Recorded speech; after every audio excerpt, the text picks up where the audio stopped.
एक गांव में दो बहुत अच्छे दोस्त रहते थे। एक का नाम अली था और दूसरे का नाम अहमद। दोनों हर वक्त इकट्ठे रहते, इकट्ठे खेलते और एक दूसरे की मदद करते थे। एक दिन उन्होंने जंगल में घूमने का फैसला किया। वो हंसते खेलते जंगल के अंदर चले गए।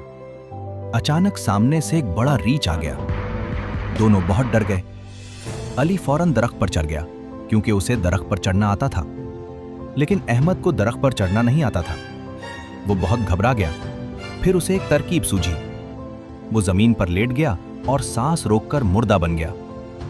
रीछ उसके पास आया, उसे सूंघा और समझा कि यह मर चुका है, इसलिए वो वहां से चला गया। जब रीछ चला गया तो अली दरख्त से नीचे आया और मजाक में अहमद से पूछा, रीछ तुम्हारे कान में क्या कह रहा था?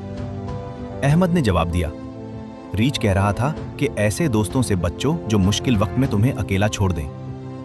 उसने बोला, हमको माफ कर दो। सबक: सच्चा दोस्त वो होता है जो मुश्किल वक्त में साथ दे।